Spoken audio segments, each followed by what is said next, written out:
Hello everyone, Giltar here with a model kit review. This time we'll be looking at the 1 to 144 scale high-grade Universal Sentry MSN-04 Sazabi.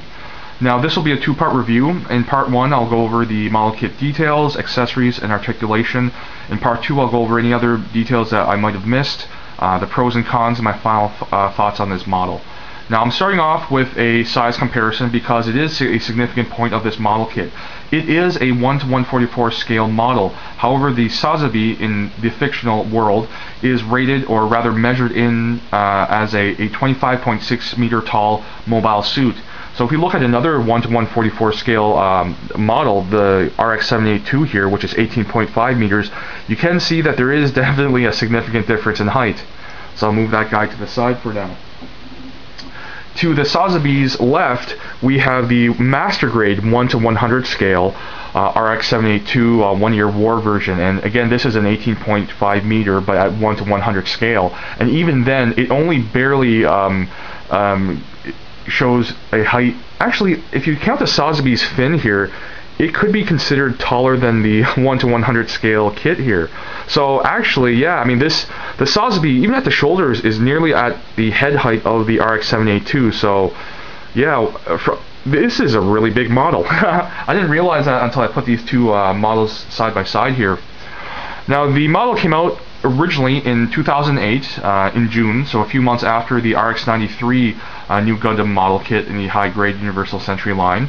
Retails for 2,800 yen, or roughly $29–30 maybe American, depending on the current exchange rate.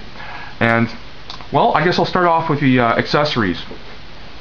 Now as far as the accessories go, I'll start off with the hands.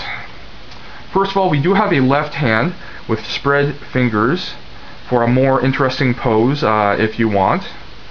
It comes with a left and right hand for a sort of standard grip, which is, currently the left grip hand is holding the beam saber. There is a port on the beam saber, a rectangular port, and a rectangular peg on the palm of the hand, so that when you close it over, it pegs in and is quite secure. I mean, there's no way you're going to move it. I'm trying to move it now and it's not budging an inch. The only way it would move is if the part's separated or if I broke the beam saber hilt. The beam saber blade, as you can see, has a flared appearance to replicate the appearance of the beam saber blades in Char's counterattack. And also the beam saber hilt is of a rectangular construction or design, unlike the traditional cylindrical beam saber hilts. In the right hand, there's a trigger finger hand, and this is different from the left and right grip hands, where they have pegs on the palms and ports on the weapons.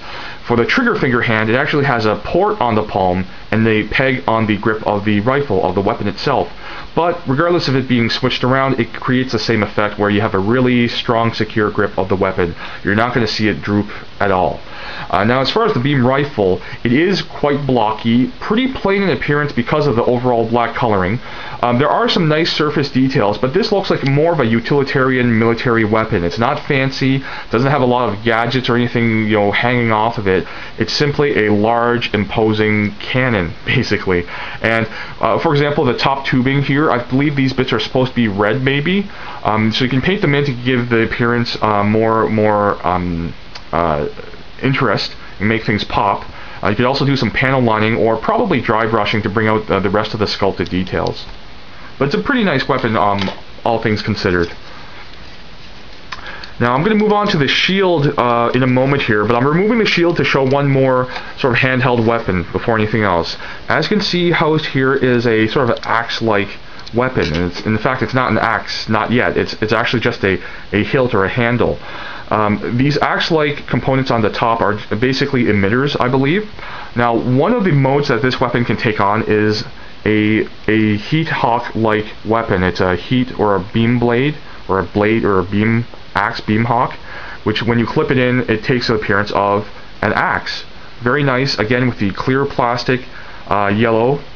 And again, it has the flared, uneven appearance to give it the more anime-accurate appearance. So I like that bit about this. Now, that's not all. In addition to the axe-like blade, we have this large blade sword accessory here, which I'll just take out of frame for a moment so I can clip it on properly. And this is a really big weapon. I mean, It's the biggest beam weapon I've seen so far in the high grade line, and as you can see, it is quite intimidating. It's almost as tall as the Sazabi. It gets up to about its forehead, and at the base here it's wide and flared like two sides of an axe, and then in the center of a big flare, and then it tapers off into a beam saber blade. I really like the appearance of this weapon. Very intimidating and just simply really cool. It really fits the Sazabi design, and as you can see here, perhaps there is a rectangular port which can peg into the one of the grip hands, either left or right.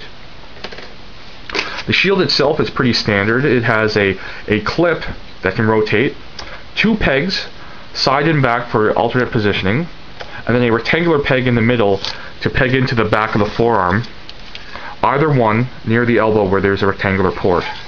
Aside from that, some really nice detailing on the shield where you can take advantage of with some paint or panel lining. It has a trio of missiles clustered near the front of the tip. On the other side, there's normally the Xeon crest, but I haven't applied that because I'll do it at some other point. It's a marking seal, which I'll show off in a moment here, but I want to paint it first before doing anything else to it. But I really like the shape and size of the shield. It's quite large, and like the beam saber weapon, it's almost as tall as the Sazabi. It's very big. And the gap here actually is very handy because the shoulder armor can get in the way. So if you position the shield, it can just fit right over the shoulder armor, which is quite nice. Now there's one more accessory, which are the funnel bits here. They're in a rack which can lift up and separate at the sides to basically show off the funnels. Now the funnels themselves come in a set of 3. They're secured by a bit of plastic in between each. I haven't separated them because I don't want to mess with the hassle of losing 3 different pieces of a model rather than just one. So I've left them together, but that's not all. You can actually display them in their active funnel form here.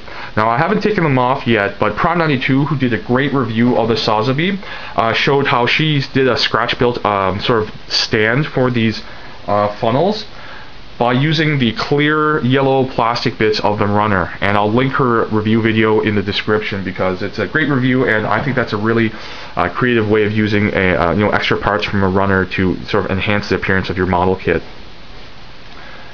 Now, as far as the articulation goes, I'll start off with the funnel racks because we're right there. They actually have swivel and sort of hinged swiveling ability at 2 points, so it can go to the side, up and down. The propellant tanks at the back are also similar. They are ball joint connectors into polycap sockets, so they can wiggle about as well for some nice dynamic posing. The feet are similar to the Astray frame feet in that there's a joint at the foot itself where it allows you to lift it off the foot slightly, and then there's an ankle joint so that you can get some significant bending if you move it around a bit. I mean, when you look at that, the ankle and foot they're totally dislocated, but despite the large appearance of the lower leg, you can get some significant movement out of the ankle and foot. The knees themselves are double jointed, 2 hinges, so it can bend more than 90 degrees. I'll just show off that here, like so. And the front skirt armor, obviously 2 separate pieces. Side skirts do house some rocket thrusters. And the back skirt is even capable of some articulation. So you can get some significant front movement and back movement out of the leg. So even though it's a big bulky design, it gets a lot of movement out of it. The waist itself does allow some rotation. The front armor bit does get in the way, but if you were to maneuver it around, you probably could get more, but I just have no need to do it. The hands themselves at the wrist are in polycap sockets, so they do have rotation and wiggle ability. The elbows bend at about 90 degrees. The shoulders themselves rotate just below the shoulder. The shoulder armor goes up and down, and then these side armor bits that house some extra thrusters are separate bits too, so you can get some independent articulation there. The shoulders themselves can go 360, and they do go back and forth a significant amount, so that's great for different posing. The head itself can rotate if you want, and also has the neck design, which I really like in the more recent high-grade Universal Century designs. And that's pretty much it for articulation. So I'll be back in part 2 with some extra details, the pros and cons, and my final thoughts on this really nice model kit. Thanks for watching.